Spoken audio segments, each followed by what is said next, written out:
So, again, good evening sa lahat. Ang itatakal namin ngayong gabi ay a happy family life. So, first, i-define muna natin ang family. So, according sa Merriam Dictionary, a family is the basic unit in society traditionally consisting of two parents rearing their children, also any of various social units differing from but regarded as equivalent to the traditional family.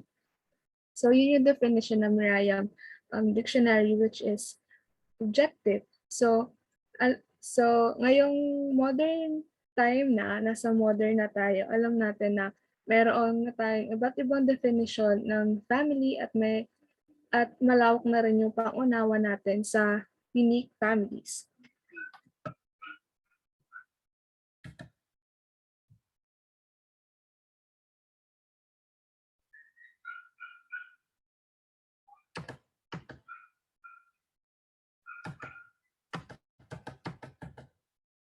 So, objectives of our topic this evening is 1. Appreciate the societal changes that impact the family life.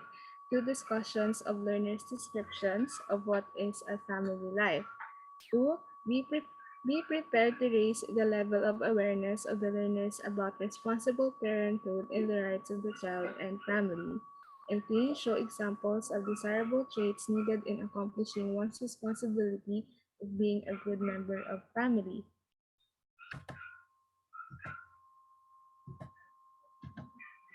Okay, next are the topics included. So, meron itong 3 subtopics which are the duties and responsibilities of every member of the family. Ang maximizing family resources. So, as we go along this reporting, maaasahan ninyo na mas palalalimin pa ito ng mga magdi-discuss ng topic na yan. So, ang next na magre-report about duties and responsibilities of every family member ay si John Michael po. Hi, good evening everyone. Thank you for that introduction, Kiana. So I will be discussing today the duties and responsibilities of every family member. So si family member consisting of a mother, father, and children. So I just want to bago ako mag-start, I just want to clarify this yung ile-lesson ko, yung present ko is ito yung common or also known as traditional duties and responsibilities of every family member. So mamaya in the later part in the later part of my discussion, magsasabi din ako ng mga perceptions ng duties and responsibilities of every family member in modern times. So let's proceed. Next slide. So responsibilities of father, basahin ko muna yung sa slide. Father, also known as breadwinner, husband, homemaker, and head of family. Si father, di ba, also known as haligi ng tahanan. So si father daw yung responsible daw for taking care of his children. Naka-inline doon dalawang bullet, no, siguro yun yung ginawa ko. Naka-inline doon sa taking care of his children kasi mag-iisip kayo, taking care, di ba, parang trabaho din ni mama yun, no, taking care of his children, no. So nag-isip ako dalawang bullet, no. Unang bullet sa taking care of his children is yung protecting his children. Doon naka-inline. Di ba, pag nabubuli si children or si mother, no, si father lagi yung nasa front line ng laban, no. Siya yung children. Tapos second bullet doon sa taking care of his children is si father yung responsible for the discipline. For the discipline. Kapag may nagawa si children na hindi maganda or hindi na kailangan disiplina, so si father ang nakaatas doon for the discipline. Next naman, so yun na yun. Yung nasa bullet ni taking care of his children, no, protecting and responsible for discipline. So next naman is si father, duty niya na mag-provide ng basic needs. So ano ba yung mga basic needs natin? food, clothing, water, tsaka shelter. So, yun lang. So, duty daw ni father yun. Tapos, ito naman, more likely, duty ito ni yung faithful kay mother, no? Kailangan yung faithful. Ito pa, responsibilities ni father na gumawa sa household chores, no? Household chores, di ba parang kay mother din yun. So, ganito din yun. Naka-inline naman dalawa din. Dalawa din? Oo. Dalawa. Naka-inline doon sa doing household chores. More likely sa gardening, tsaka home repairs. No? Etong lang din siya nagko-close doon. So, obligasyon din ni father na turuan si children doon sa gardening, more, tsaka sa home repairs, no? Yun yung mga duty ni father. So, ayan. Tapos, ang pinakalas na nagawa ko, si father is more likely siya yung final decision, no? Siya yung nasa kanya yung final decision. Siya yung nag-hold ng responsibility for the final decision for the family, no? So again, i-remind ko ulit kayo na yung lesson ko is ito yung commonly known or traditionally known na duties and responsibilities of every family member. So next, proceed na tayo. Next slide.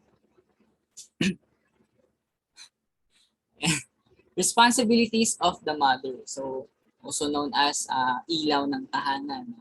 Ilaw. Ayan. So basahin ko lang muna yun sa PowerPoint. Mother, wife, house, family. So, ang obligasyon ni mother is take care of his children. So, ayan na nga, di ba? Another is taking care of his children. So, may bullet din yun, no? So, may tatlo akong ginawa doon, naka-inline doon sa taking care of his children. So, feeding his children. Feeding his children. Her. Oh. Feeding her children. Ay, sorry. Sorry. Mother yan, mother. Feeding her children, no? Yes, ikaw talaga. Sorry sa grammar. Ayan. Feeding. sorry sa grammar. Feeding her children, no? Yung magluluto ng pagkain, siya yung responsible sa pagluluto ng mga pagkain and pagsuserve sa mga bata ng pagkain. Ganun. And next, sa bullet doon sa taking care of her pala, her children is clothing them. So hindi necessarily nabibihisan, no? More likely sa pagpa-plan siya ng damit nila kapag aalis yung mga bata, or pagbibihis sa mga bata para properly yung attire nila kapag lalabas si children, no? Or kahit si father, no?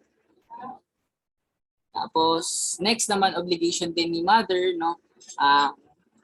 Trains their children to different tasks, household chore, no? Obligation din ni mother yon na i-train yung mga bata sa mga household chores katulad ng paghuhugas ng pinggan, pagwawalis ng bahay, and pamamalansya, no? Obligation ni mother turuan si children ng ganon. So next naman is obligation din ni mother na turuan si children na magkaroon ng personal grooming and hygiene, no? So, ayun, pagtututbrush, ganyan, pagliligo araw-araw, ayan, paghuhugas ng kamay, pagka-uwi sa bahay, ayun. So, sa kanyang, husband. No? And next naman, lastly, no, si mother, ang responsible siya sa, siya yung manager ng household, no? Siya yung nag-handle ng budget, no? Yung kapag may nakukuhang pera si father sa work niya, si mother yung nakaatas na mag-divide, no? I-budget yung pera para sa for the whole month, for the whole week, for the whole day, no? So si mother yung naka-assign doon. So ayun lang. Minsan din minsan kasi absent yung presence ni father, or minsan baliktad sila. So mamaya i-discuss din yan. Kasi minsan si mother yung nagiging breadwinner, si mother yung nagtatrabaho kapag hindi ganun kasapat yung support ni father. So siya yung nag-stand as a breadwinner din. So next slide tayo. Next is responsibilities of fathers. So basahin ko malang din yung nasa slide. Sons and daughter to their parents and brothers or sisters to their younger siblings family. So si children, ang obligasyon niya is to love and respect their parents. No? So even naman pag kailangan mo i-respect yung parents mo. So hindi lang din to sa parents lang din. Syempre all around to dapat yung mga nasa paligid mo. Especially mga kapatid mo, yung mga parents mo, and everything surrounding mo, dapat may respect mo. So ayun lang. So obey them. Obey yung mga nakakatanda. So kasi sila yung mas may experience sa mga bagay-bagay. So ayun, i-obey natin sila.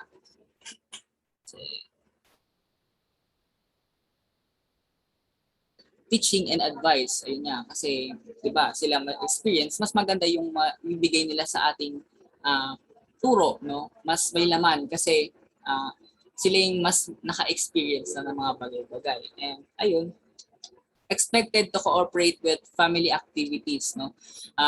Especially kapag organize si parents ng mga activities, si children is responsibility niya na sumama doon sa mga inorganize ni family na activities.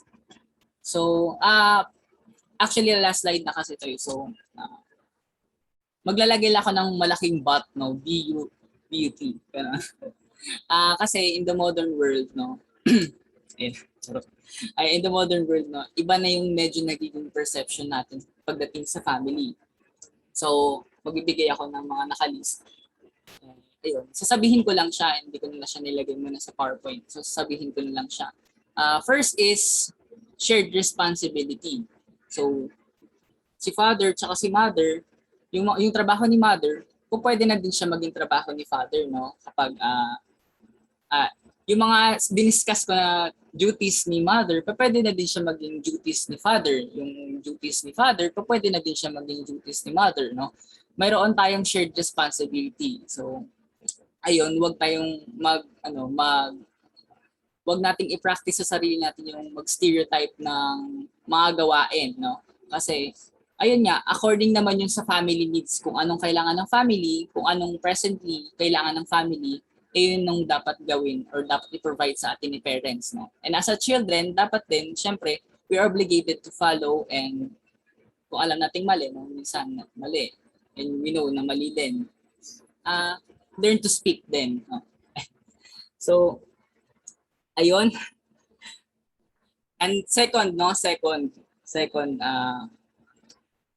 in the modern world, no, wait lang, may nag-chat ata. Let's see kung related. Okay. Not related. Sorry. So, ayan pa, next na bat natin in the modern perception, no, a modern world perception. Family doesn't consist na between babae ay mother and father, no. Usually sa ibang bansa, no, dapat na din natin, no. Kasi ito na yung view ng modern world, may mga tatay ay may mga parehas na same sex, no, na parent, no. And syempre yung anak nila is adopted. And meron naman ding family na isa lang, no. Meron naman ding family na hindi nila kadugo. So, ayan nga, doon ko i-reiterate, no, uulitin sa inyo, sabihin na ang duties ni parents ay magdedepende kung anong kailangan ni children, no. Basta ang importante, ang last na masasabi ko dito is dapat mayroong parent and child relationship. Walang sense ang family. So dapat parent is and his children, no, dalawa sila may responsibilities to establish relationship, no. Any man yan, hindi man katubo or parehas na nanay, parehas na tatay, basta mayroon na existing na parent and child relationship. Yun, matatawag mo siyang family, happy family. So ayun lang, thank you for listening. Porter? next reporter, which is she will report that doing one's roles and responsibilities. I will give her the stage. Thank you. Hi, good day, everyone. I am Abigail Reyes from DEED 21D. So the topic I'll be discussing is the doings, one's roles, and responsibilities. So in a family, everyone has a role to play in. So sabi nga ni John Michael, each family has its own way of deciding kung sino yung may mga, kung ano yung obligasyon ng mga family, ay ng mga miyembro ng family. So next slide. In doing roles and responsibility, one should have the following desirable traits. So ano nga ba yon? Unang-una is love for the family. So we Filipinos are very known for being so family-oriented. So unlike sa Western culture, they are more like individualistic. So tayong mga Filipinos, we have a strong and close family tie. So they place high regard and put importance in their family before anything else. So parang dito, nakikita natin yung pagmamahalan ng bawat isa kasi 'di ba ganyan naman tayong mga Filipino, kahit walang-wala na tayo. Yung kahit na ano na yung mga in a relationship na yung mga anak nila, kahit na may sarili ng pamilya, nakadepende pa rin sila sa mga magulang nila. So the next one is initiative. So this simply means may pusa. You do the task even if you are not asked to do it. So the people around you are no longer obligated to ask you to do it because you've done it beforehand. Then the third one is industrious. Industrious, it means you work hard. So yung industrious kasi parang kakambal na niya yung salitang hard work eh. Kasi nga 'di ba sabi nila, hard work is the key to success. Totoo naman yun eh. Na pag masipag ka, marami kang nakaka-accomplish, marami kang mas nagagawa. And then, lively spirited, actually in a family, meron talagang isang tao na parang siya yung happy feel, siya yung nagbibigay saya, di ba? Yung high pitch, the energetic one. So, again, yung mga Filipino, kilala na naman sa pagiging ganito, lively spirit. Kasi despite of any circumstances, despite in the midst of chaos, di ba, we will never lose our hope. We still keep the smile on our faces. And then next is helpful. So when a member of a family needs help, we do not hesitate to lend our hand. We don't have to think twice on helping them, but rather we do it full-heartedly. So this does not only extend in a family member. So pwede rin natin siyang gawin to our neighbors and also friends and even strangers. But be mindful kasi minsan, pag tumutulong tayo, tayo pa yung napapasama eh. So, pipiliin mo rin talaga sino yung mga tutulungan mo. And then next one is integrity. So, it also means that being honest and upright in dealing with others. So, when a member of family goes astray or breaks the rule, hindi mo i-condemn yung mga ginawa niya, but rather, gagawin mo kung ano yung dapat na gawin. Hindi mo iko-consider yun. Pero, yun nga, hindi mo iko-consider yun. So, most Filipinos also believe na yung reputation ng one member ay sumasalamin sa kung ano ang reputation ng buong pamilya. Okay? For the next.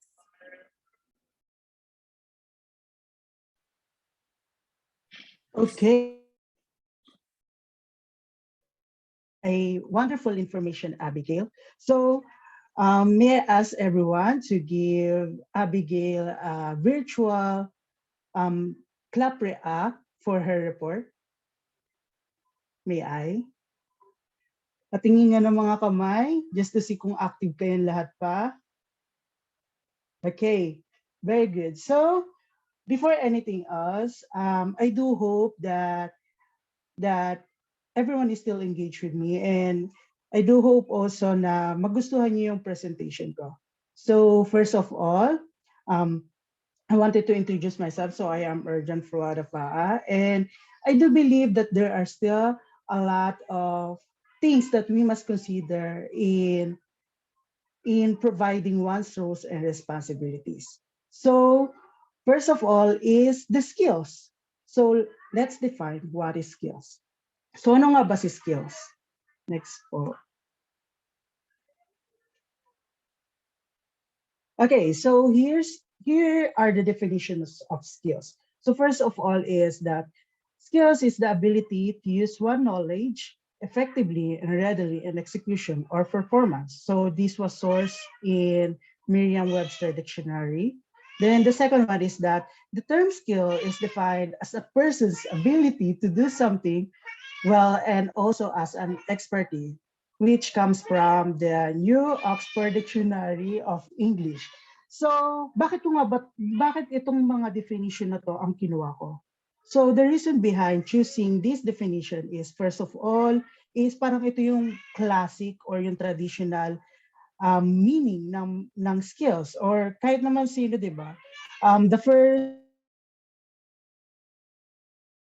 meaning ng isang word is sa dictionary. So, parang kasi ano siya, objective kumbaga. So, okay, so another definition of skills is that talking about skills o kasanayan, kahusayan, or kakayahan sa Pilipino, commonly ang maiisip natin is it is something that involves the ability to do something. Maybe not perfect, but very well. Diba? So parang ito yung something na, ano kasi naniniwala ako na parang wala naman sigurong perfect, no? There's no such thing as perfect. Siguro sa pananaw na lang natin yan. Pero I mean, yung anyways, pero ito sabi ko. As I was saying a while ago, yung skills, marami siyang definition. So, paano nga ba nababari yung definition ng skills? So, first of all, nababari siya based on sa situation or sa gamit ng skills. Pwede siya either sa workplace, sa schools, sa family, and home, and etc. Ayun siya. Pero, in general kasi, parang ang commonly inaano natin sa skills natin, i-relate sa skills natin is yung capabilities and yung limitations natin as well. Kumbaga, parang ito yung natin. When talking about competent, okay? So parang ano siya, parang within sa society yun yung pagiging stigma natin na kapag may skills ka, magaling ka. Pag may skills ka, palaban ka. Parang ganon. However, dito sa topic ko, dito sa tinatopic ng skills na to, iba ang definition ng skills when it comes to family roles and responsibilities. Halika, tunghayan natin. So, we have different examples. Ayan, so, papaki-next nga po.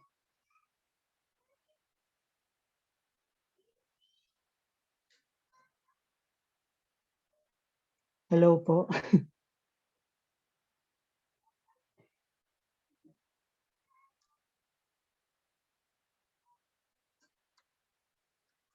Hello? Pwede pa next po? Naglalad ba ako? Kunyata naririnig. Ayan, okay. Ay, nasobrahan na po. Sobrahan na. I mean, yung sunod na slide pa lang po.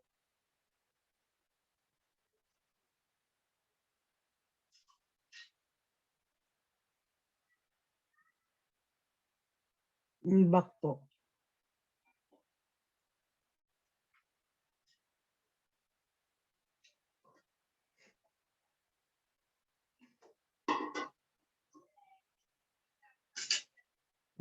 Back. Yung sa may pictures pa po.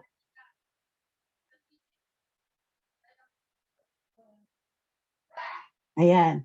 So here, makikita natin yung dalawang pictures which involves communication skills and cooking skills. So dito, magtatanong ako sa inyo. Please, ang tanong ko pala is, ano ditong skills yung tingin yung mas important? Is it communication skills or cooking skills? Please heart react kung communication skills and please thumbs up react kapag cooking skills. May AC po kung sino yung ano. Okay, so ayun, may mga nakita tayo na commonly ang ano nila tingin na mas importante within the family is communication skills. Pero para sa akin I'm just going to give my point or perspective with this one. kapag ako yung tinanong tungkol sa kung ano mas mahalaga within the family, I think it's going to be cooking skills. I don't know pero kasi di ba within the family, though mahalaga rin yung communication skills within the family, pero di ba when it comes to to inside the family, dapat yung something na physically ma-contribute mo inside the family na. Unlike kasi sa communication skill, di ba? Like, let's give a scenario. So, let's say yun nga, magaling ka magsalita. Tapos, yun nga, nakikipag-usap ka sa mga magulang mo. Pero di ba, minsan commonly kapag salita ka naman ng salita, ang galing mo magsalita, di ba, sasabihin nila, puro ka kuda, wala kang kilos, wala kang gawa. So, yun nga, kaya sinasabi kong mas mahalaga within the family yung cooking skills kasi yun yung parang think kong mas ma-highlight na skills within the family. Okay. So, next po.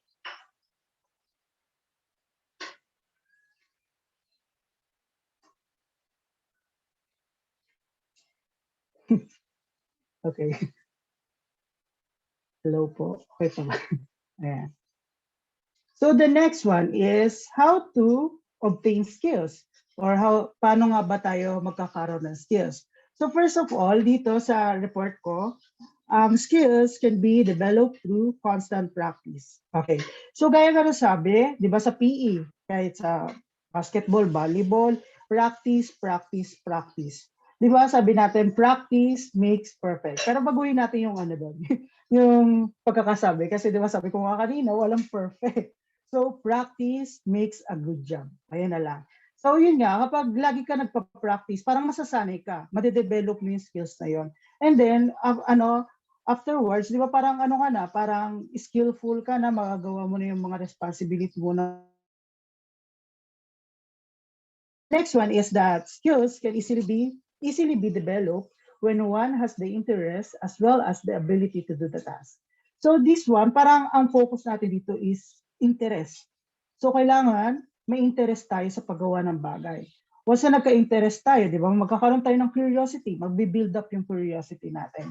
Doon parang, di ba, parang magkakaroon tayo ng sinasabi natin na, gusto ko pang malaman itong bagay ito. Parang nagkakaroon ka ng motivation, kumbaga. And one good example, sige, i-relate na natin to sa buhay natin.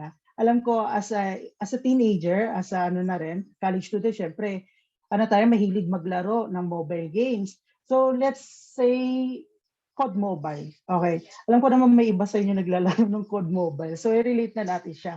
So once na ka, di ba, let's say naglaro ka ng COD Mobile, di ba? So may nakita kang parang ang galing-galing. Ang galing niya umasinta, ang galing niya mag-SG, ang galing parang interest, magkakaroon ka ng curiosity na, paano niya nagagawa yun? Paano niya naasinta agad ako? Parang gano'n. So, commonly, ginagawa natin para makadevelop ng skills is naghahanap tayo sa YouTube minsan ng mga HUD, yung HUD layout or di kaya yung mga attachments. So, parang gano'n siya. So, parang mas nati-trigger na explore yung bagay once na nagkaroon ka ng skills. And then the last one is that skills are best taught through experiences. So dito naman yun nga, masasabi natin dito na the best teacher talaga when it comes to learning things is yung experiences mo. So pinakauna, maganda kasi pag first-hand mo na experience, di ba? Pag first-hand mo na experience, tuloy-tuloy na yon.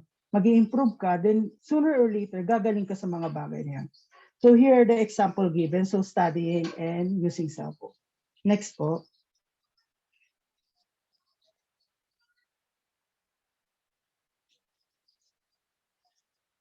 Okay, so the next one is, ito nga yung mga pictures. So studying and using cellphone. So may tanong ulit ako dyan. Okay? Di ba, pinag-usapan natin to yung how to obtain skills, how to learn skills. So ano nga ba yung parang, yung tanong ko, ano nga ba yung parang mas madaling i-acquire na skills? Is it studying or using cellphone? Please. Okay, so pag studying, heart react, then kapag using cellphone is thumbs up react na lang. Okay, may IC po. Okay. So, merong nagsabi na using cellphone, mas madaling i-acquire, then yung iba, masabi naman study. So okay, if you're going to ask me kung ano yung perspective ko with regards to it, kung ano yung mas madaling i-acquire, siguro ang pipiliin ko rin is using cellphone. Magpapakatotoo na ako. Okay? So, using cellphone kasi 'di ba, kahit hindi mo pa nahawakan, kahit hindi mo pa na-experience, 'di ba? Once kunyari, let's say bago ka pa lang sa sa technology na 'yan, sa cellphone na 'yan, 'di ba? Once na parang may nakita kang tao, pinanood mo lang siya, na ay wow, ganito pala ginagawa yun. Ay wow, may YouTube, may Facebook, di ba? Then tingin-tingin ka lang, then sooner or later, di ba? Parang na-adapt mo na, nagawa mo na, magugulat ka na lang. Mismo ikaw na gumagawa ng profile pic mo, di ba? Parang ano siya, to be honest, mas madali siya kasi yun nga, parang technologically based na siya kasi. Well, sa studying kasi, alam ko marami nahihirapan when it comes to studying. Marami kasi dito yung parang nagbabasa, pero hindi alam yung binabasa. May time akong ganon, nung nagbabasa para lang magbasa, pero hindi ko naiintindihan yung binabasa. Ayun, so ganun siya, okay? So next po. So the next one is going to be the importance of skills. So dito sa importance, kasi highlighting the importance of skills, marami eh.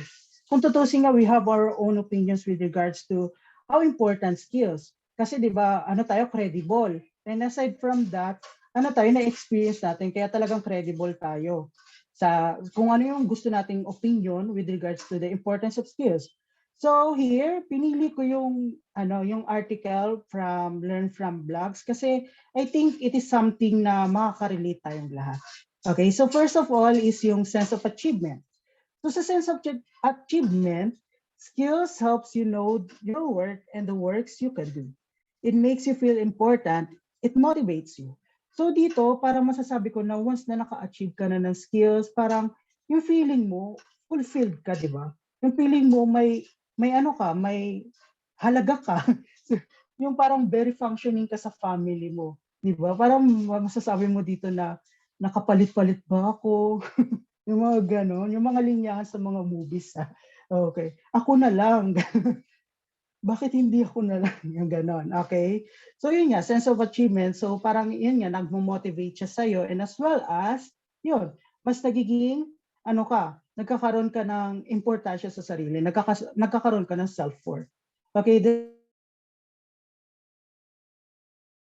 Improve yourself for the better. So sa growth kasi, talking about growth naman siguro naman talagang skills is a really, what do you call this? A function of growth talaga. Kumbaga dito may progress and development kang mararanasan.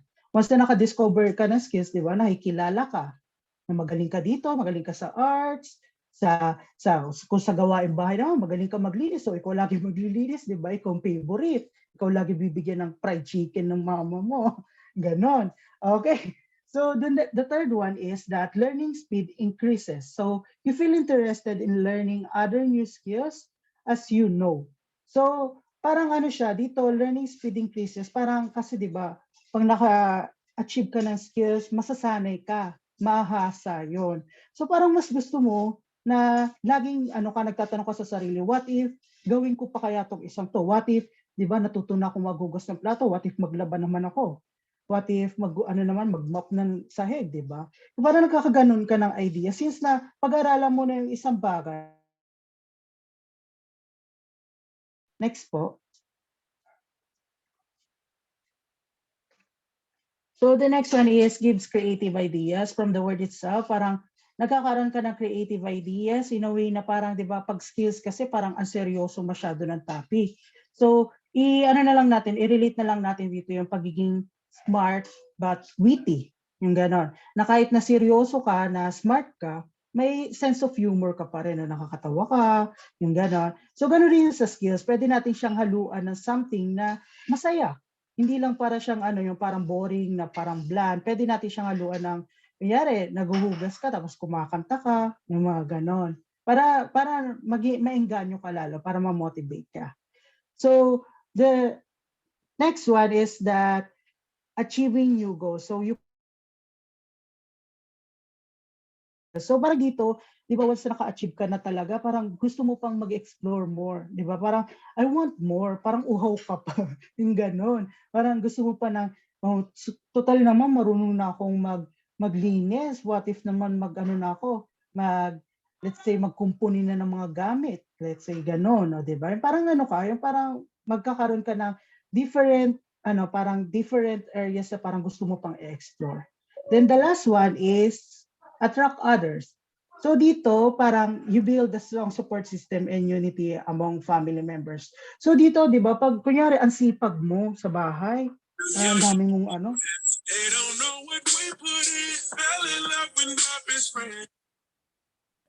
Somebody said that we Oh, will last. Even sometimes you're young, it'll pass. They don't know what we put in. Fell in love with hello.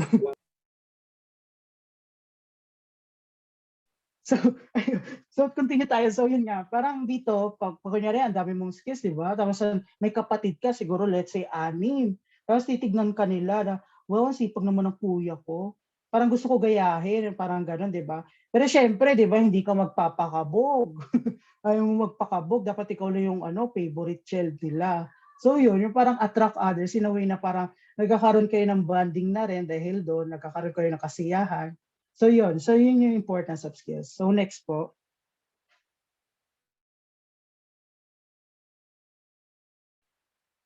So okay, so talking about the connection of skills to traits. So first of all, traits will always be the what part of knowing your roles and responsibilities, while skills will always be the how part of it. So kumbaga dito, sinasabi natin yung traits parang passive. Let's say sabi mo may characteristic ka na love mo yung family mo. Love mo yung family mo, di ba? Parang gano'n. Parang mapapatanong ka na, paano ko gagawin yun? Paano, hindi ko naman pwede sabihin na love lang kita ma. Yung gano'n, di ba? Love lang kita pa. Yun na yun. Di ba? So dito, darating si skills. So si skills yung magpapakita and magpaparamdam na love mo yung parents mo. Kumbaga, natin sa economics, si traits yung input mo, siya yung magiging input mo. Then si skills yung magpo-process ng input mo. Kaya kumbaga, 'di ba, other term for traits is characteristics. So matatawag natin na si skills ay isang characteristic in action. Ayun siya. Okay, next slide po. Okay, naiintindihan naman po ba? Please give a heart react po if naiintindihan. Okay, thank you. So, alam ko marami magaling dito eh. Marami magaling mag-schedule dito eh. 'Di ba? So may tanong ako sa inyo. Since lahat kayo magaling mag-schedule, sino dito yung magaling mag-time management? Paki-ano na lang, pa-like na lang kung meron man.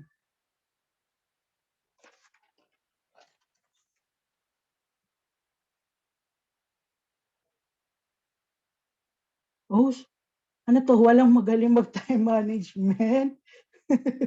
Okay, so ako naman, hindi rin ako magaling sa time management. Pero kasi, yun nga, kumbaga tawag sa akin last 2-minute guy. Kasi nga, kung saan mag-e-exam kinabukasan, madaling araw ako magre-review. Kung may project, madaling araw pa rin gagawa. Kasi sabi ko, adrenaline rush yun. Pero iba palang rush yun, di ba? Hindi ka pala nagkaka-adrenaline rush. Nagka-cramming ka pala nun. Pero hindi na ngayon, okay? Ayun siya. So, let's go to the definition of it na. Okay, next po. So sa definition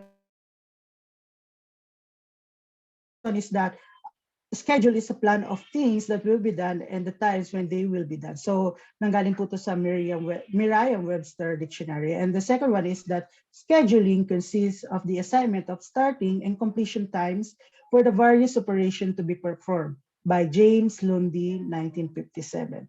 So okay, so by the definition itself naman, makikita natin na yung schedule is plano. Plano siya, okay? So pwede siyang formal or di formal. Pwede siyang pasulat or di naman kaya sinasabi or di kaya iniisip. Ganon. Then, pero may tanong ako, sino dito yung kahit may schedule, hindi pa rin nasusunod yung schedule? ano na lang po, pa-heart react. Okay. So yun. Alam niyo kung anong dahilan yan? Baka cellphone yan. Charot. Okay. So, yun nga. So, yun nga. So, yun yung definition. Okay? So, next one is yung how to. Pa-next po. So, paano nga ba tayo magkakaroon ng schedule? So, there are 3 ways. So, pwedeng timetable, pwedeng planner, and verbally. Pa-next nga po. So, here is an example of timetable. So, ano nga bang pinakaiba ni timetable kay planner? So, si timetable kasi kung when, kung kailan. Wait lang. Kumbaga, let's say, eto, tuwing Monday, I mean daily, may maghuhugas ng plato, may magwawalis. Pero let's say, every Wednesday lang tayo mag-gardening, every Friday lang tayo magka-camping, para mga ganon. Okay, so yun yung ano niya, when ang sinasagot natin when it comes to timetable. So next po.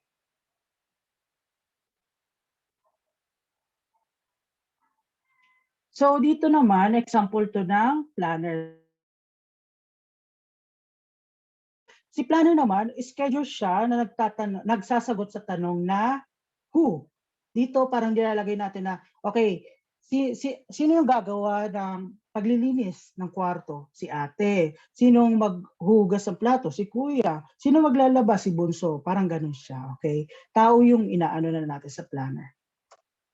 Okay, then next po.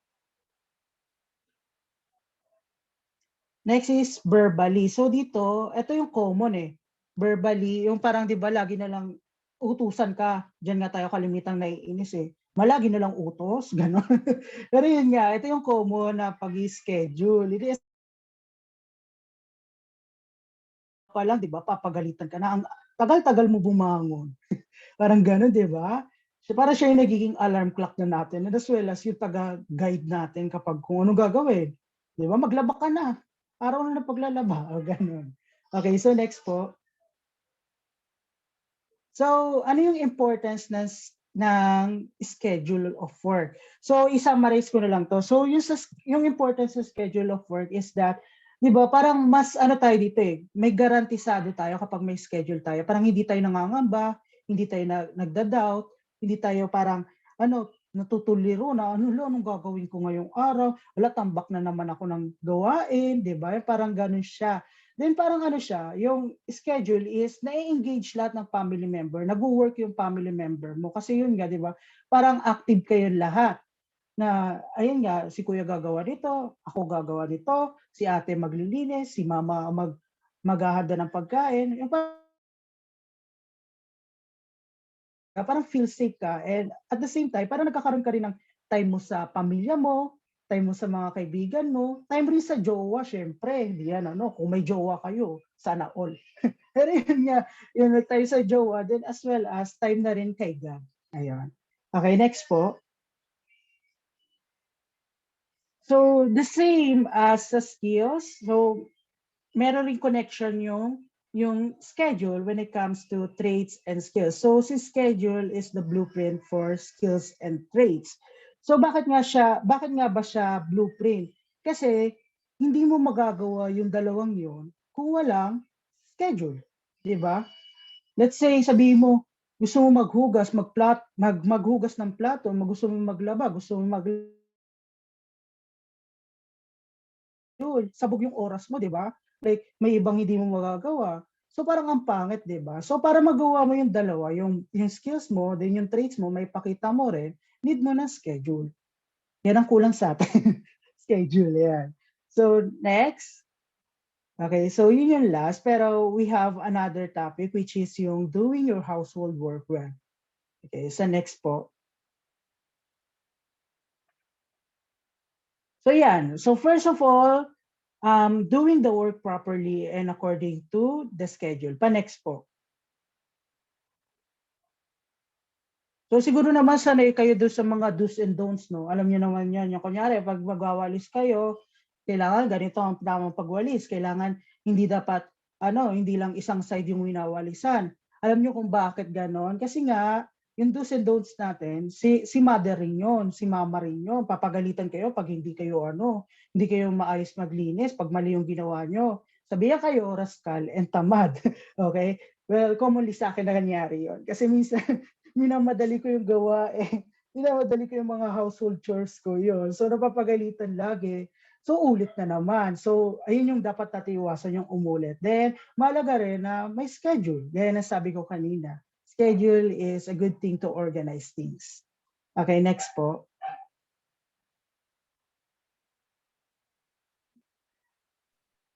Cooperating with the family members in doing the work within the atmosphere of camaraderie and cheer. Next. So in this statement, pwede din natin i-imply again yung pagiging bayanihan na kung saan popular na naman tayong mga Filipino. So when we do the task all together and with good harmony, so we can accomplish more and faster and beautifully. So we support and lift each other up. Next. Next. Okay, so yung next is using time and labor-saving devices available at home so that work can be done in the easiest, fastest, and simplest manner. So next po. So yun nga, saying na we are modern na, so maganda na rin na mayroon tayong mga labor-saving na mga gadgets like yung mga vacuum cleaner, yung mga mop, para hindi tayo yung maubos yung oras natin sa paggawa ng mga that. One tip lang naman dito is that good rin siya na parang i-balance siya. Na, not every day dapat gumagamit ka ng technology. Kapag naglilinis, kapag gumagawa ng household chores, kailangan rin na parang magkaroon ka ng sarili mo, ikaw mismo yung kumilos para hindi tayo masanay na technology yung gumagawa ng mga bagay para sa atin. So, yun lang. Okay, next. Achieving the goals set by the family members. Next. So, family goals are so important because it can bring your family closer. So, it gives you all something to look forward and helps you to keep each other accountable too. So, it sets a great family model for you and your children in the future. So, for the next topic, we will be having Radivin.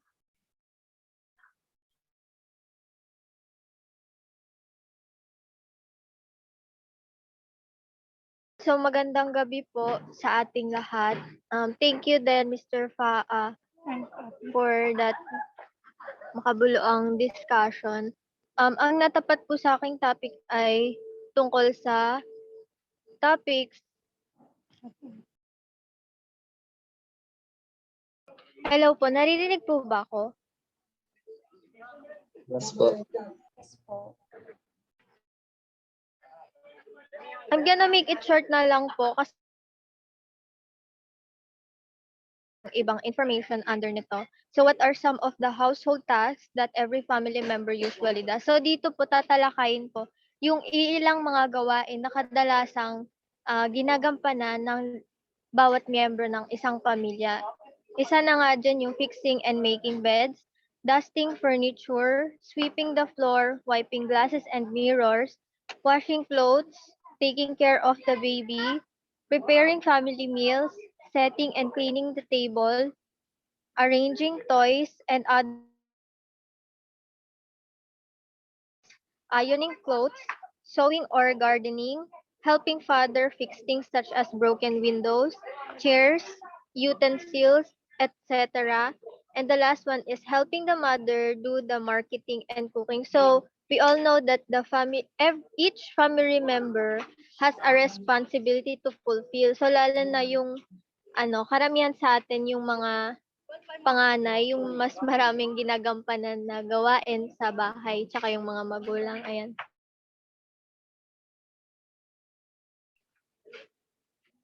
So these are the things to remember. Number 1, roles refers to one's part or duties in a group.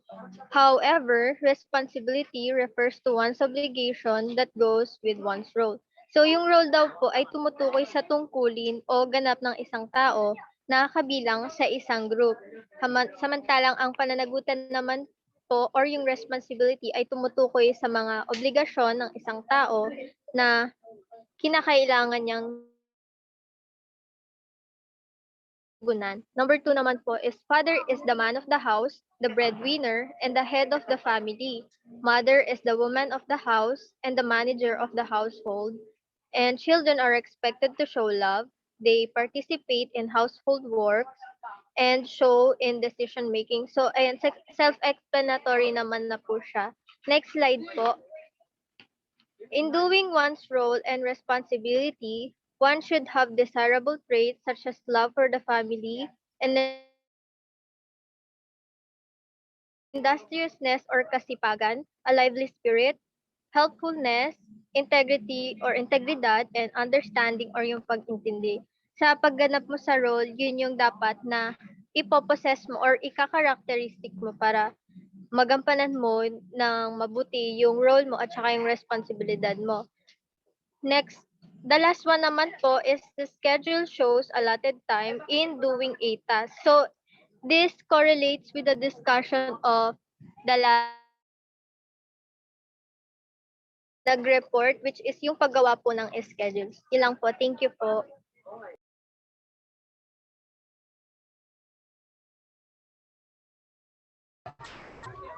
Now, we will talk about home management. And here's several definitions. First, God Josan. According to him, home management is the common occupation employing the most people, handling the most money, and is of the people. Meaning, kapag naging maayos yung pag-manage sa loob ng tahanan, ay malamang magiging mabuti din silang miyembro ng lipunan. Next, according to Gross and Crandall, home management, in a simplest term, it is using what you have to get what you want. So, kumbaga, kung anong merong resources lamang ang isang tahanan, yun lamang ang gagamitin para ma-achieve yung gusto nilang makuha. While Kotsin, practical science. Para itong practical application na kung saan ang pamamahala ng tahanan ay nagpapakita ng ilang antas ng kakayanan at mga layunin ay natatamo ng mga miyembro ng pamilya. At kapag nasiyahan o satisfied naman sila sa mga pangyayari sa loob ng kanilang tahanan, doon nila masasabi na well-managed ang pinamahalaang tahanan. Para naman kina Nickel and Darcy, controlling, and evaluating the use of resources of the family for the purpose of attaining family goals. So, yung mga nabanggit na processes, which is yung planning, controlling, evaluating, ay hindi lamang sa home management pwede i-apply, ngunit pwede din ito sa kahit na anong organization. Next po.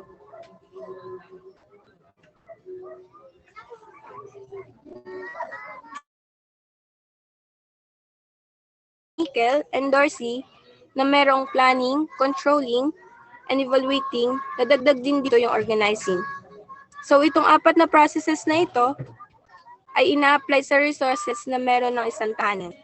Dito na papasok ang human resources at yung mga human resources na ito ay yung mga abilities, skills, attitude, and energy ng mga miyembro ng pamilya.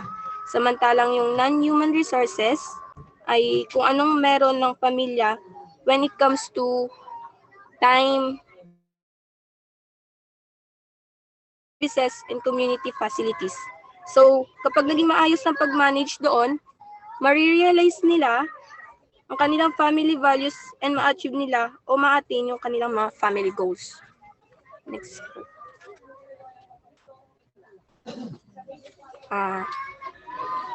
Dumako naman kay RP Devdas, ayon sa kanya, ang home management is making the best use of what you have to get what you want. Kumbaga, live within your means. Kung anong meron kayo, gamitin nyo yon, i-maximize ang mga yon para ma-achieve yung gusto nyo ma-achieve.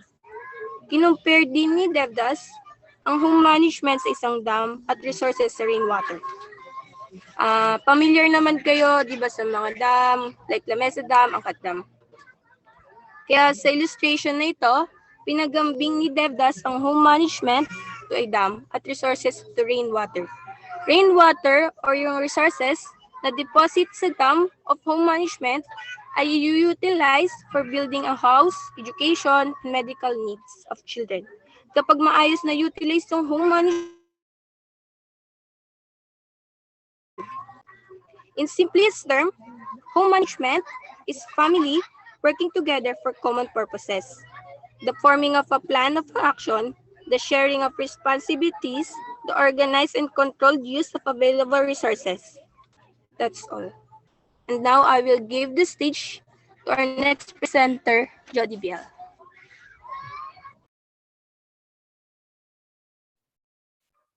So, good evening everyone. So, hindi na ako magbubukas ng camera kasi para maiwasan ko magputol-putol. And sorry ko sa mga background noises na maririnig nyo kasi gabi na rin eh. So, kanina tinakal yung iba't ibang definition ng home management. Ngayon naman yung meaning, concept, and needs ng home management. So, home management is the vital factor in every family contributing to its overall health, happiness, and well-being. So, in every aspects of our life, there is a need of managing like in our study, work, time, and even in finances. So, we need to manage it properly for the attainment of good and unstressful life. So, that is why home management is really contributing to our overall well-being as a family and as a member of a family. So, next slide po. Next slide po. So, yung home management, hindi lang siya basta philosophy or hindi lang siya basta learning or competence. Yung home management, it is a practical application of management inside our house. So, yung home management, pwede natin siyang ihalin tulad sa paggawa ng mga task list or mga schedule of works kung saan yung every family ay may ginagampan ng mga household chores na kung saan lahat ng member ng family is gumagalaw. So walang tawag dito, hindi makakabuo ng misunderstanding kasi kung every member of the family is nag-work together, it means happy family life sila. So next slide po. So home management is the administrative aspect of living. So the study of home management is intimately linked with values, standards, and goals which give meaning to the lives, thoughts, feelings, and experience of the members of the family.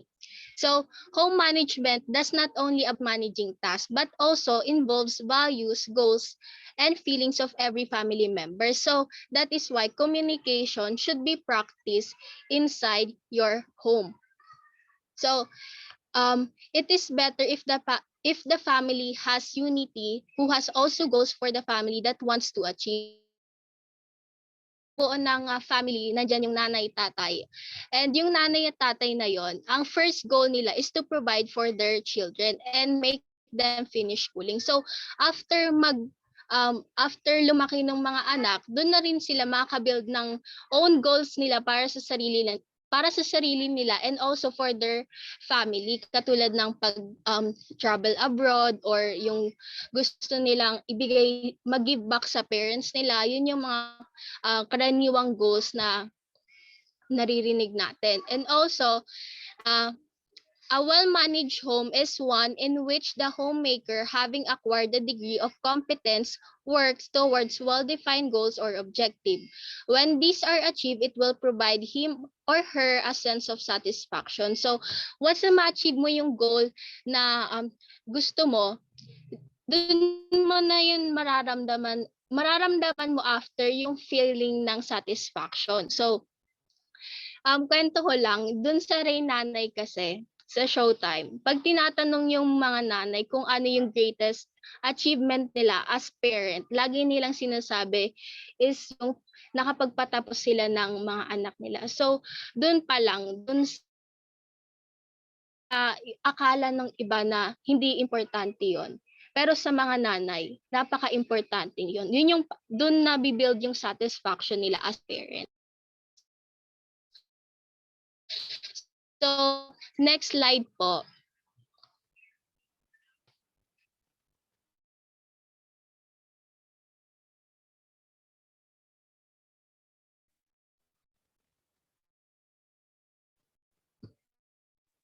So, a homemaker functions as a producer, consumer, and coordinator of various activities to be carried out to achieve family goals.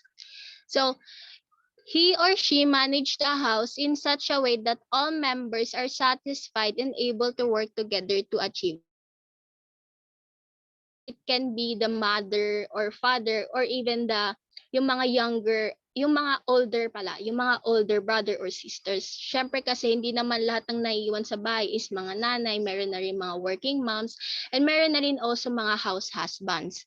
So, kung sino naiiwan sa bahay, siya yung nakatoka na gumawa ng gawaing bahay. So, next slide po. Naririnig po ba ako? Yes po. Okay, salamat. Changes in our life have an influence on the management of the home in today's life. The process of management becomes a rational and intelligent method of dealing with change. So, when home management is not practically applied, it really affects to the well-being of the member of the family. So, kunyari, ikaw yung naiwan sa bahay. So, ikaw yung may responsibility para sa mga household chores. Tapos kung ina-expect nila na maayos na yung dadatnan nila, pero hindi yun yung ina-expect nila. So, maiirita sila or yung magkakaroon sila ng magiging bad mood sila. So, yun yung yung parang effect nung hindi nagagawa yung home management. So, next po. Next po.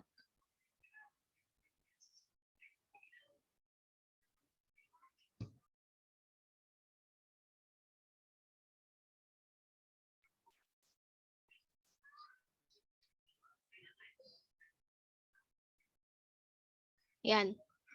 So, it is not only the intelligent use of resources and the satisfaction that is obtained that matters in the modern family, but all around development of family members and their welfare as well. So, hindi lang siya sa pagpo-provide and pag-allocate ng resources para sa family. Isa rin na ina-achieve doon is yung development of the family members and also their welfare. Kasi if nagawa mo nga i-manage pero wala doon yung sense of happiness, hindi mo pa rin na-achieve yung ultimate goal ng home management, which is the happiness of family members. And like if you are only focused on things that you need to accomplish while forgetting the reason why you're doing it, you will not able to attain that feeling satisfaction. So, 'di ba meron ng mga tao na accomplish pero hindi sila happy. So, parang ganun din 'yun sa home management. So, meron din naman na mga families na well-off na napo-provide yung mga resources, yung mga pangangailangan ng anak, ng asawa, pero hindi nila maramdaman yung feeling na pamilya sila. May mga ganon. And also, sa family kasi, it should provide also the love, care, and respect. So, one component para ma-achieve yung happy family life ay kailangan i-apply yung home management. So, hindi lang siya basta competency, it is also a component to achieve a happy family life. So, next po.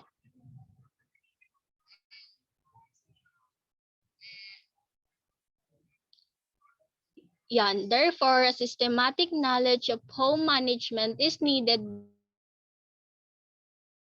Management requires specialized knowledge, wide experience, and new type of skills. So, next po.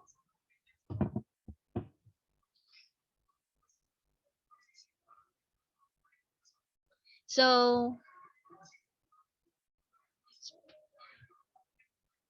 next. So, for the next presenter, si Mayumi.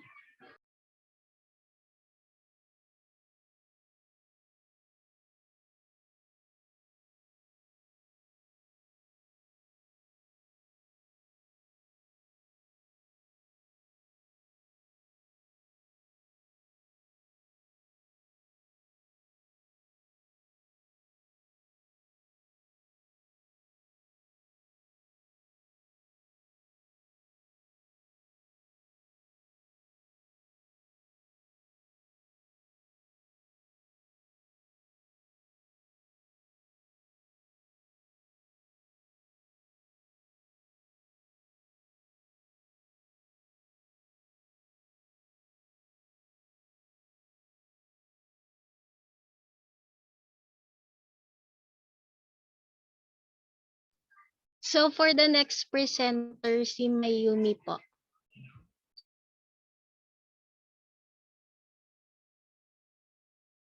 Mayumi.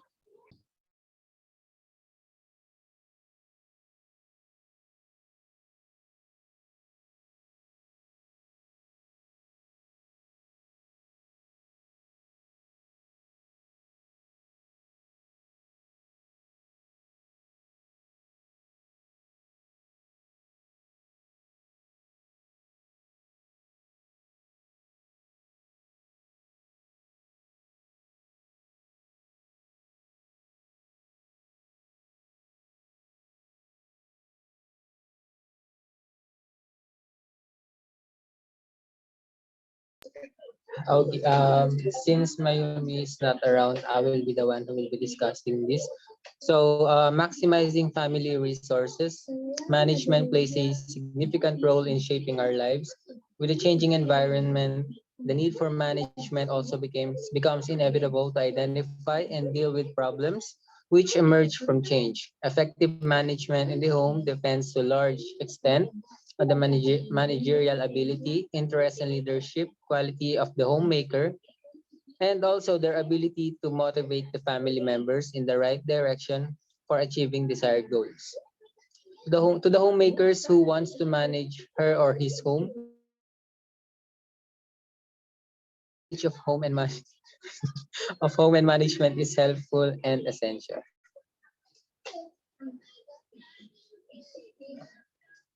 So in our modern technological environment where situations are complex and highly flexible, where many choices are possible and where values change more rapidly, the need for management is considered essential. So the homemaker, in order to carry out everyday's work without much strain and tension, should know about the various aspects of homemaking. Baliw to.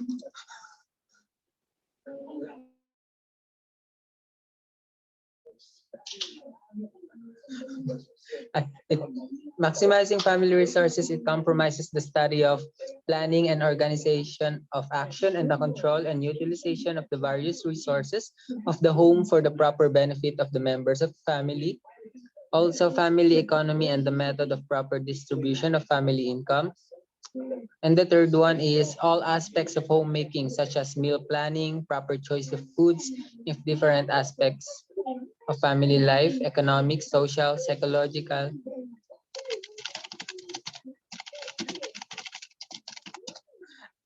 spiritual, and technological.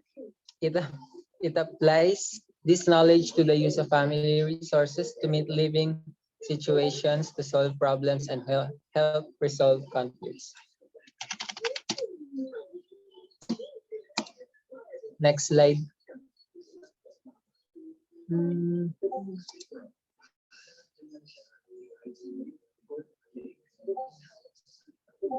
Okay.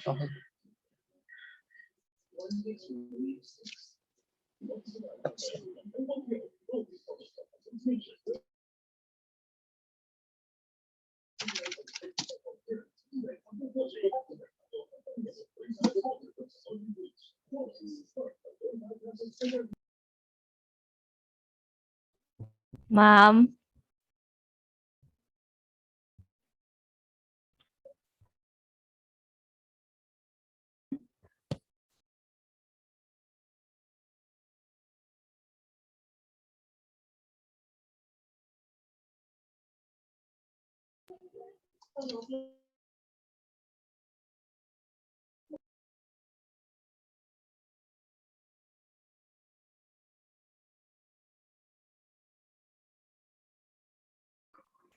So the factors to consider in effective home management.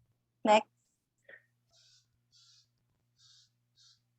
So we have 3 factors that we should consider. So first is the available family resource. So it is what the family possesses and use in homemaking activities in order to achieve the familiar goals.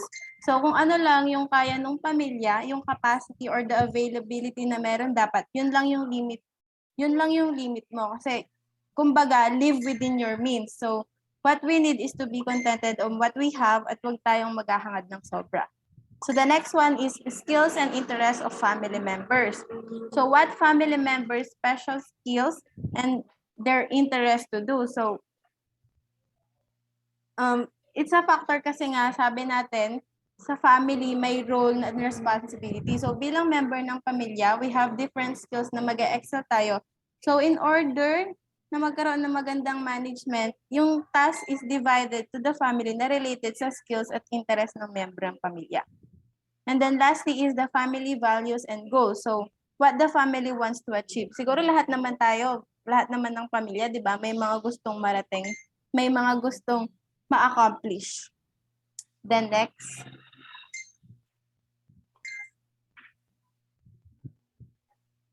Next.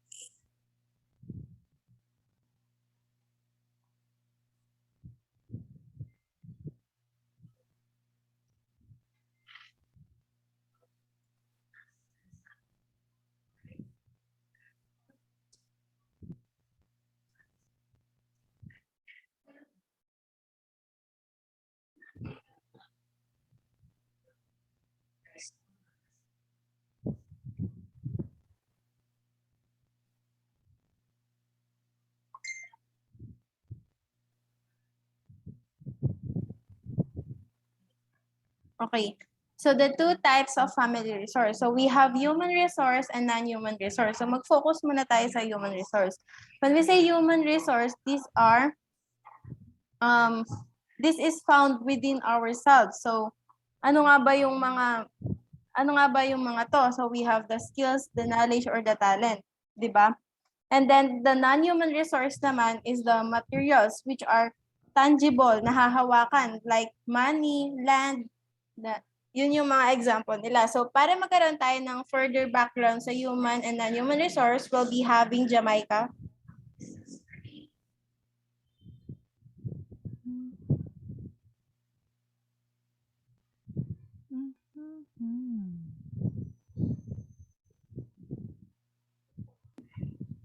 So guys, nandito pa ba kayo? Umalis na sila. Charot, hindi. So yun, 2 types of family resource, human resource and non-human resource.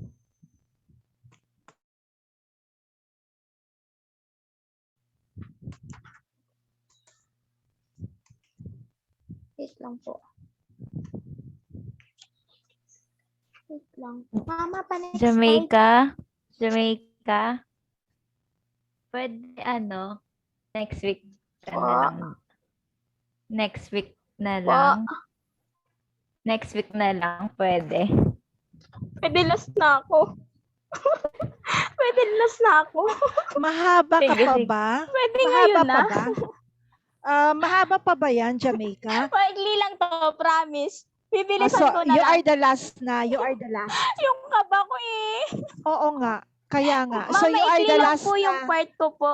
Oh, Ma'am, hindi pa po last si Jamaica. Di bali, meron Okay lang, Jam. tayo, Sige, ha? sige. 3 pa po yung next. Okay. Sabi kasi sa akin kanina ni Ann, 30 minutes na lang ang entire presentation. Kaya sabi ko, sige, go ahead. The time then Ma'am, was 6:32.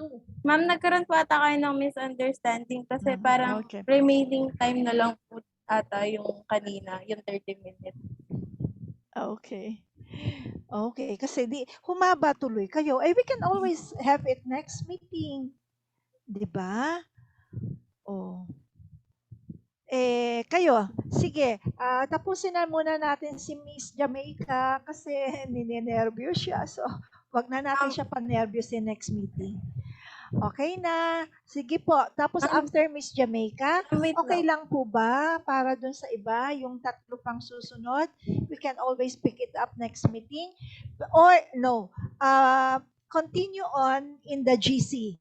Kasi remember, meron kasi kayong evaluation and you have the Q&A. Ma'am, balak po Yes, sana ma'am. namin, tatapusin, kahit kami na lang po matira sa Zoom na tatapusin po namin yung report since recording naman po siya right Oo now. nga, Tapos oo. isisend na lang po namin. Oo, kasi lalo na yung mga correspondence. Habesh, kasi yung Opo. timing natin Kasi ma'am, schedule baka po natin. kasi mahirapan po kami since magsasend po ng video. Edit pa po namin, compile po namin sila together. Oo nga. Totoo. That is true. Okay. Sige. Tapusin natin. Pakinggan natin si Miss Jamaica. Go ahead, Jamaica. We are waiting for you. Mama, bilis lang to, promise. Ayun po na wala po kasi ako bigla. Wait lang po. Okay lang. Sige po. There are 4 types of human life. Sige, wait lang. Ito po. Number 1 is abilities and skills. Wait lang po.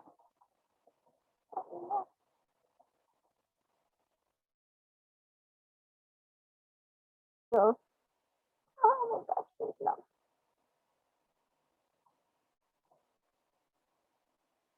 Abilities and skills, these are both inherited and acquired. So sabi dito, pwede natin siya namamana or natututunan. So, the abilities of being able to do something. So, ang example ko doon, yung nanay ko po magaling magluto, pero ako hindi ko namana yung abilities ng nanay ko na makakapagluto. Ang nakamana po nun yung ate ko. So, pwede ko naman siya matutunan, kaso po, hindi ko bet yung pagluluto. So, yun. So, number 2 is includes ideas, opinions, inclinations, biases, and feelings towards something. A positive attitude is important towards work because satisfaction is easily achieved. So yun, importante po sa isang tao yung laging may positive attitude. Yung dapat hindi tayo yung basta-basta na lang nagtataray, yung kapag hindi gusto yung gagawin, magdadabog, katulad ng kapag inutusan ka ng nanay mo maghugas ka ng plato, magdadabog ka bigla kasi ayaw mo gawin. Yung parang ganun po. So number 3 is knowledge. Facts and information. Facts and information skills acquired by a person through experience or education. Knowledge is like a glue that sticks information as well as learning together. When we have prior knowledge about a topic, we understand it better. So, syempre, hindi naman po tayo pwede gumawa ng isang bagay na wala tayong kaalam-alam o wala man lang tayo kahit anong information na nalalaman sa isang bagay. So, bago tayo gumawa ng isang bagay, kailangan mayroon tayong alam at yun. So, lastly, types of human resource is energy or capacity to do work. So, the members of the family must be in good health, physically strong, mentally alert to do their assigned work effectively. So, kailangan syempre, hindi mo naman pwede utusan yung 4 years old mong kapatid na maghugas ng plato kasi syempre di pa niya kaya. Hindi mo naman pwede utusan yung lola mo na naka-wheelchair na bumili sa tindahan kasi hindi naman niya kaya. So bago tayo gumawa ng isang bagay, dapat kino-consider natin na kung kakayanin ba ng isang taong yun yung ipapagawa natin. So yun po yung 4 types of human resources. So next slide na po, mama.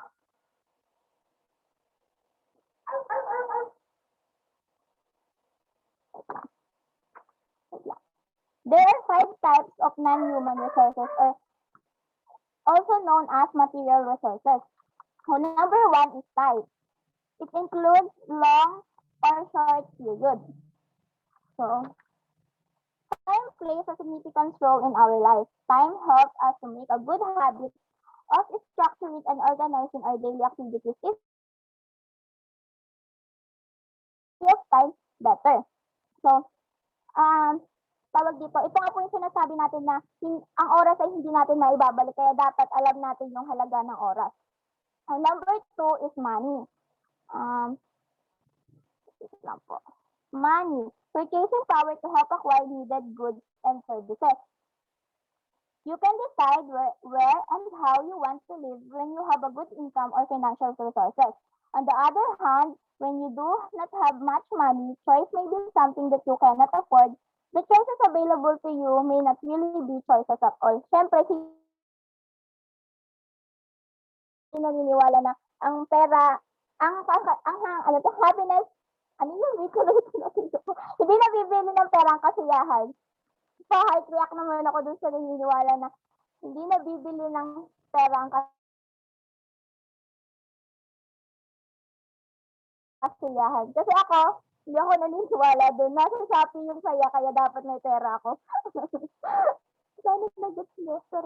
Tapos, ayun. Siyempre, pag wala kang pera,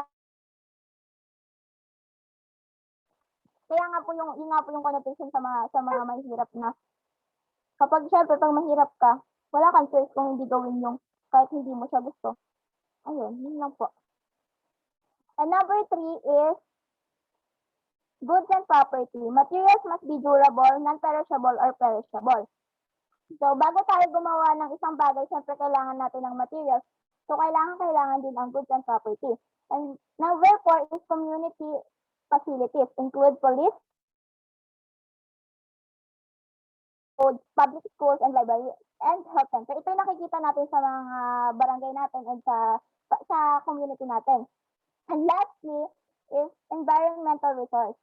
It includes rain, sunlight, air, and soil, which helps humans provide basic needs such as food, clothing, and shelter.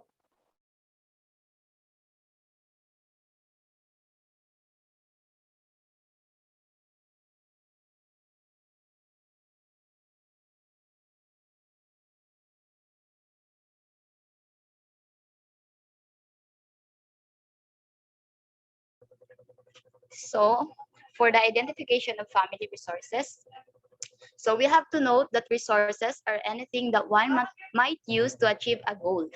So sa family, kung merong goal yung family, kunyari gusto ng family na magkaroon sila ng business, parang yung mga resources, yung mga kakailanganin nila para ma-meet nila yung goal na yon. So, resources should have the following. First, have utility or purpose. Dapat merong worth yung isang resources dun sa family para resources. So next, be accessible. So dapat yung resources na meron ng isang pamilya is available sa bawat miyembro nun. Kasi kung hindi yun available sa lahat, parang limited lang yung nakaka-access ng resources na yun. Parang nagiging unfair yun doon sa mga hindi nakaka-access or nakaka-avail ng resources na meron sa isang pamilya. Kumbaga, doon nagsisimula yung parang away between families kasi parang merong inggitan na bakit si ganito, ganyan, lagi na lang merong ganito, ganyan, bakit ako wala, diba? So, yung resources, mahalaga na dapat bawat miyembro ng pamilya is na-access nila yung resources. Be transferable. So, parang, ibig sabihin, parang dapat umiikot yon dun sa family, parang hindi siya stagnant. Yung resources, dapat hindi siya stagnant. Parang hahayaan lang natin yung resources na ganyan lang siya. Parang dapat i-improve natin din yung mga resources na meron tayo para mas nagiging effective siya dun sa goal, sa paggagamitan natin na goal. So next is be interchangeable. So, ibig sabihin parang versatile siya, useful, and switchable. Parang yung resources, dapat nagiging substitute din siya dun sa mga resources din na wala tayo. parang pwede natin siyang i-substitute. Kunyari, may resources 1 ka, pero wala kang resources 2. Pero ang kailangan mo sa oras na yon is yung resources 2. Parang pwede mong i-substitute yung resources 1 mo dun sa resources 2 para ma-maximize mo rin yung paggamit nun. So next is be manageable. Dapat yung resources din is kayang ma-manage ng isang pamilya. Kasi kung hindi mo yun kayang maximize yung paggamit ng resources. So kung ma-maximize ng isang pamilya yung paggamit ng resources, parang mas magiging madali na maabot nila yung goal ng family nila. So magagamit mailalapat nila dun sa plan na ginawa ng pamilya, malalapat nila dun ng maayos or ma-maximize nila yung resources na meron sila para hindi nasasayang. So next slide po. So FOA and FOA's resource theory. Next po. So ito yung mga terms na madadaanan natin. Human resources, economic resources, environmental resources, social or intangible resources, equitable exchange, resourcefulness.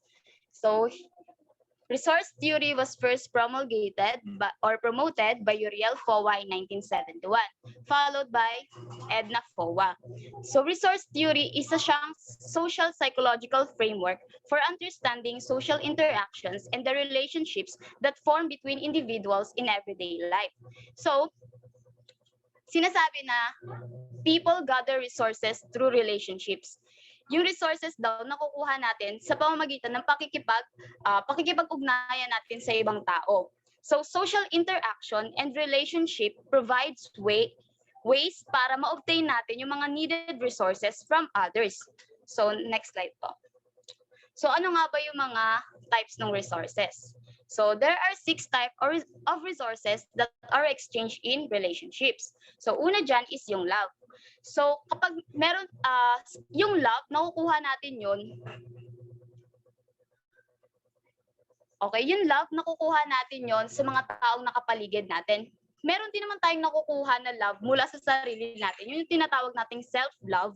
Pero hindi yun enough. Sinasabi dito sa theory na to na hindi enough na yung love mo sa sarili mo, parang masasatisfy na nun yung love na kailangan mo. Siyempre, kailangan mo rin ng love mula sa ibang tao, ng love mula sa family mo, sa friends mo, sa mga boyfriend, girlfriend mo. Kailangan mo rin na maramdaman na merong ibang tao na nag-aalala sa'yo, na nagmamahal sa'yo, na merong pakialam sa'yo. Kasi parang, kahit sino naman, di ba? Kahit mahal mo yung sarili mo, kung hindi mo naman nararamdaman na mahalaga ka sa ibang tao, parang iisipin mo na, ano ba yung halaga ko? Ano ba yung worth ko? Bakit ako nabubuhay? Nabubuhay lang ba ako para mahalin ko lang yung sarili ko? Hindi ba pwedeng magkaroon din ako ng puwang sa puso ng ibang tao, 'di ba? So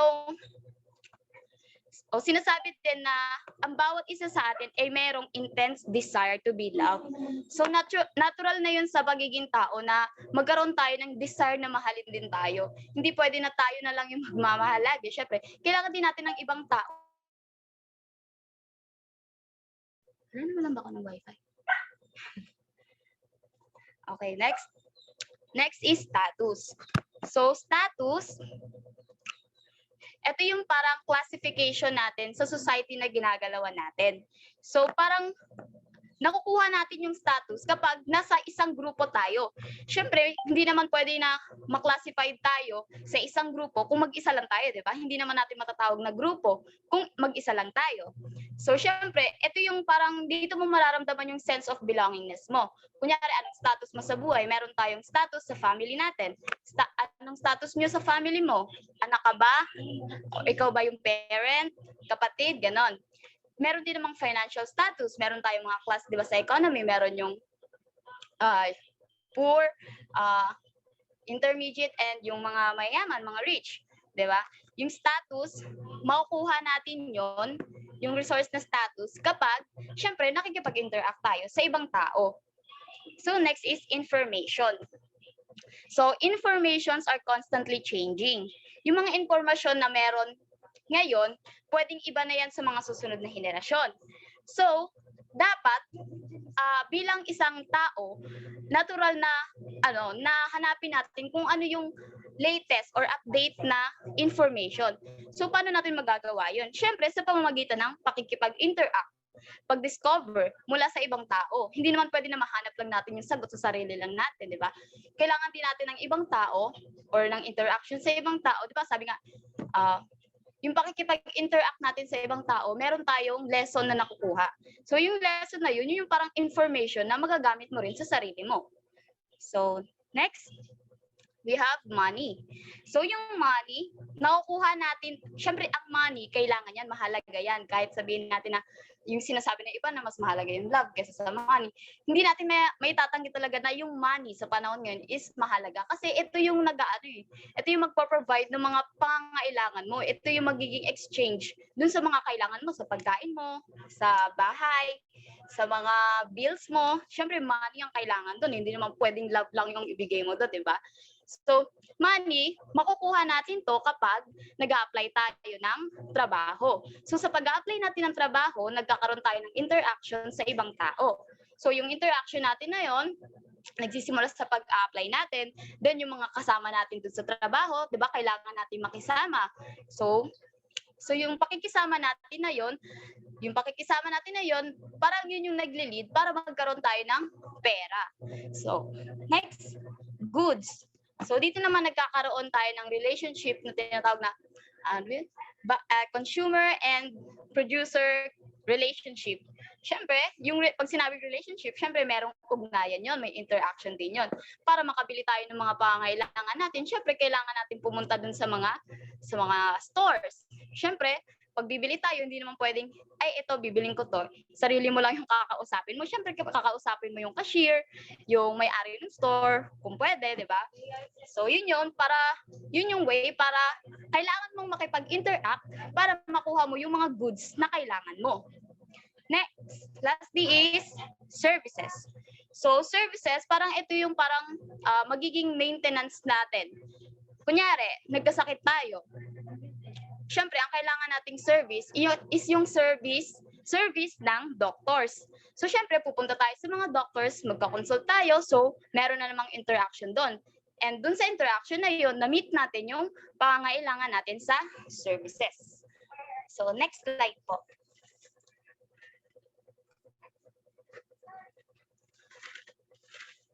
Next slide po. Yeah, thank you. So, next is evaluating resources based on particularistic qualities and concreteness.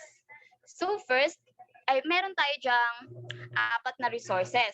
Parang yan yung classification na ng resources. Parang mas specific. So, number 1 is human resource. So, human resource is yung workforce ng isang organization. So, ito yung kailangan ng organization para maging productive, para makapag-produce ng goods and services. So, meron tayong parang siguro 2 uri ng resources. So, una, yung cognitive, mental, human resource, kung saan ito yung sinasabi na pinaka-common and flexible. Bakit flexible? Kasi madali lang siya mag-adapt sa mga changes. Kasi kapag sinabi mong math, syempre, kailangan ka ng business sa math. Kunyari sa marketing, yan. Gagamitin yung utak mo. Tapos biglang ililipat ka sa kunyari sa ibang branch ng company. So, syempre, kung kailangan pa rin, yung isip mo, madali mo lang ma-adapt na ito yung kailangan mong information dun sa nilipatan mong working area. Parang madali lang palitan yung mga kaalaman na meron ka, hindi naman siguro palitan, dagdagan, madali lang magdagdag ng mga bagong information. So, flexible siya kasi madali lang siya. Madali mo lang ma-absorb, hindi naman siguro ma-absorb, madali ka lang makakuha ng mga information na kailangan mo dun sa bagong trabaho na nilipatan mo. So, meron din naman tayong tinatawag na energy to accomplish tasks. Ito naman yung skills. Siyempre, yung physical strength mo na yung kailangan dito. So, kapag skills, syempre, yung katawan mo mismo yung gumagana. So, syempre, di ba yung mga TVL, di ba sinasabi, skills yung kailangan nila dyan. kasi parang merong stereotypical ano doon, na parang pag TVL daw kailangan more on skills na daw. Kapag hindi ka daw masyado magaling, doon ka daw sa dapat magpagaling sa skills mo. Parang ganon. So parang yung skills natin, nagiging human resource siya para dun sa company. Siyempre, yun yung mga trabaho, di ba? Ang ginagawa ng mga cognitive resources, sila yung nag-iisip ng mga concept or ng mga marketing strategies. Tapos, yung mga nasa labor, sila yung sila yung gagawa ng mga strategies na ibinigay dun sa cognitive resources. Parang sila yung mag-turn into reality ng mga concepts. So next, meron naman tayong economic resources. So it is either acquired or inherited.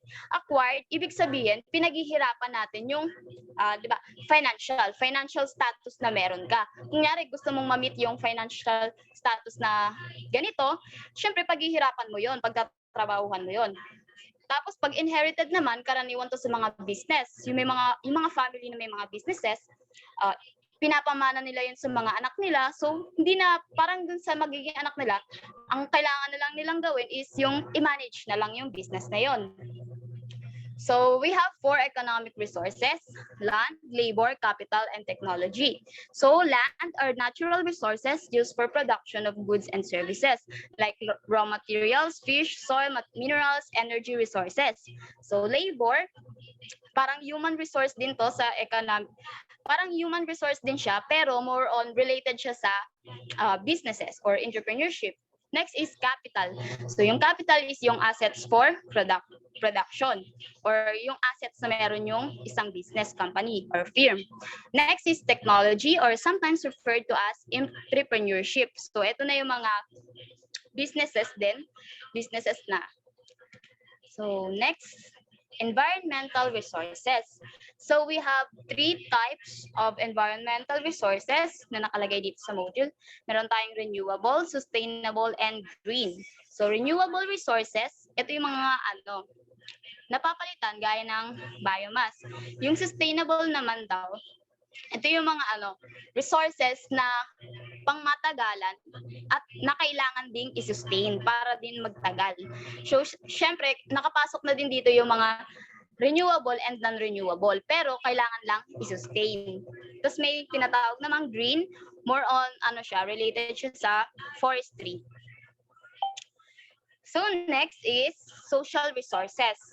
It is found inside and outside of the family. So, social resources, ito yung connection na meron tayo sa ibang tao. So, kapag sinabi mong malaki yung social resources mo, ibig sabihin, marami kang kilala, marami kang connection. Kapag maliit yung social resources mo, ibig sabihin, mas gusto mo na parang gusto mo na mag-isa ka lang, isolate ka lang, parang pinipili mo lang yung mga friends na gusto mo, or yung mga taong naka-connected sa'yo. Ganon. So, next po.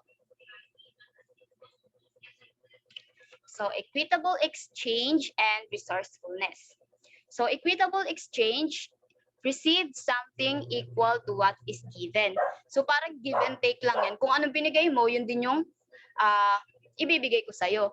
So, parang lang kayo, may equity kayo, parang meron kayo, equal kayo ng binigay sa isa't isa. So, next, resourcefulness. It is the ability to identify and use resources. So, mahalaga yung resourcefulness sa isang tao. Siyempre, kapag resourceful ka, hindi ka madaling panghinaan ng loob na, ay, wala akong ganyan, kaya hindi ko na to gagawin yung goal na to, hindi ko na to gagawin. Kasi wala naman akong ganitong resources eh. Parang ingredients mo siya dun sa goal mo, di ba? Yung mga kailangan mo. Yung mga resources kasi, yun yung ingredients mo para ma-achieve mo yung goal mo. So parang kung hindi ka marunong maging isang resourcefulness or hindi ka marunong tumingin sa paligid mo kung ano yung mga possible na pwede mong gawing resources, parang mahihirapan ka na i-achieve talaga yung goal mo. Kaya dapat matuto tayo na makita or ma-identify sa paligid natin kung ano yung mga pwede nating magamit, pwede nating mapakinabangan para dun sa goal na gusto natin. So, that's all po. Thank you. So, may I call on Jamie to explain why resources are important and tips in managing resources. I am Drew Jamie Ortega from BEED 21D, and I will be discussing why resources are important. Before we go to the importance of resources, let me define what resources are first. So resources refers to a stock or supply of money, materials, stuffs, and other assets that can be drawn on by a person and or organization in order to function effectively. It also refers to physical materials that humans need and value, such as land, air, and water. So we are all aware naman na there are some of our resources na limited or non-renewable, where these resources takes lots of time in order to replenish. For this, we should know how to conserve and preserve these resources and make the most out of it in order to help our country improve and give enough time for our resources to replenish.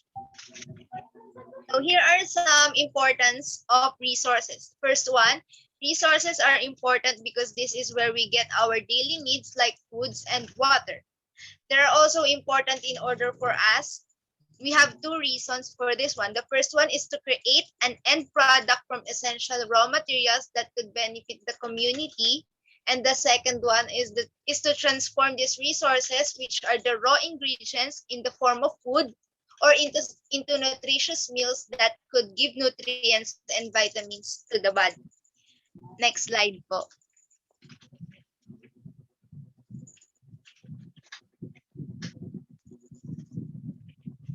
Next slide po.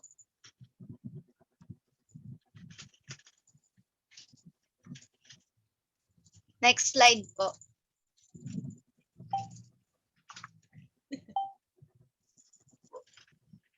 The next topic is tips in managing resources effectively.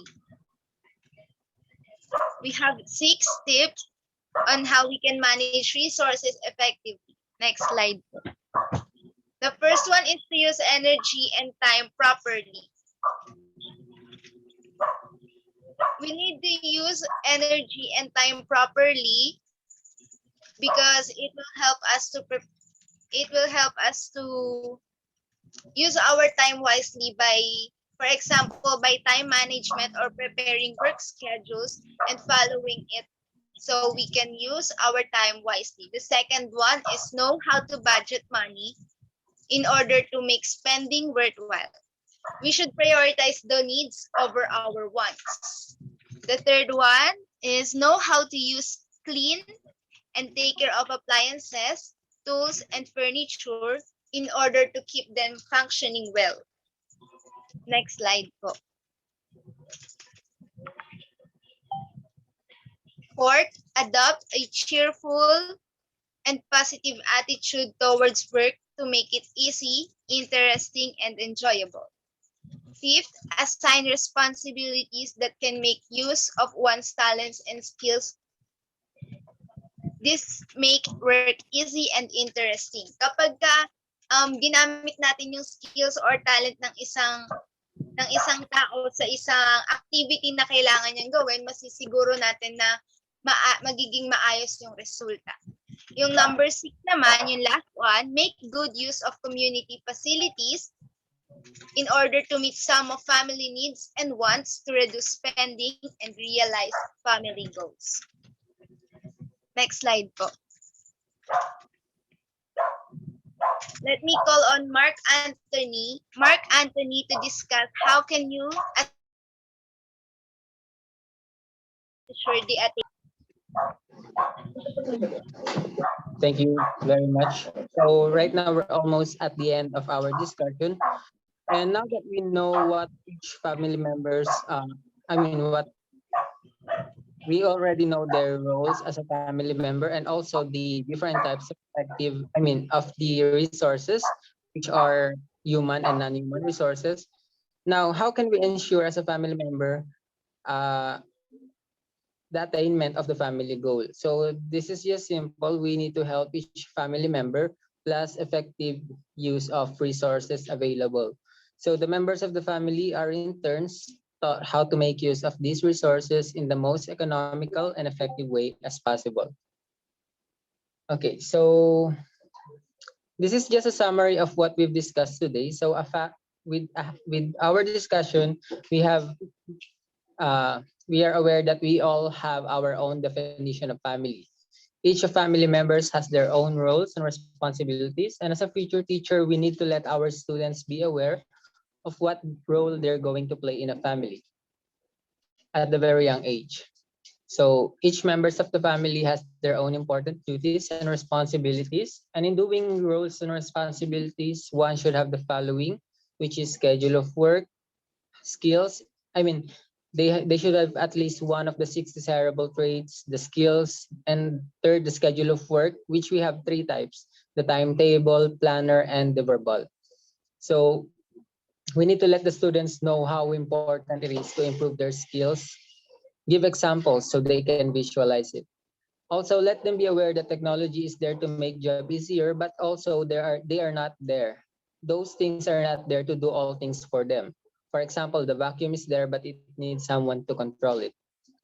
Then we also discussed home management, which contributes for overall well-being of the family and its members.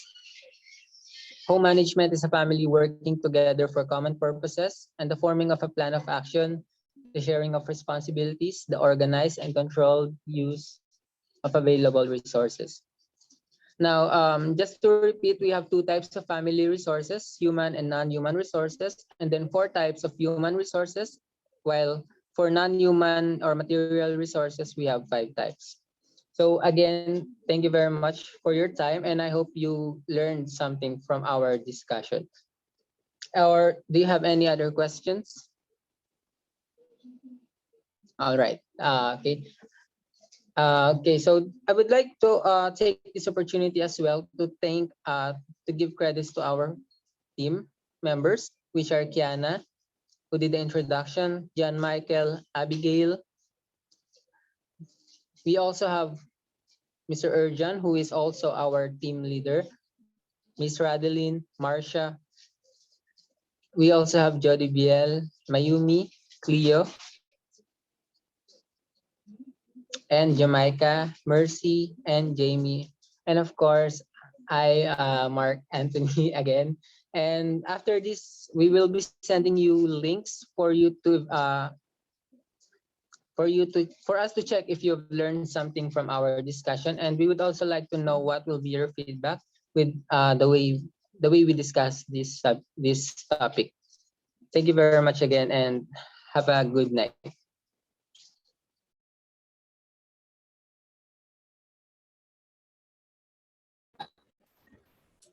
Tapos na po.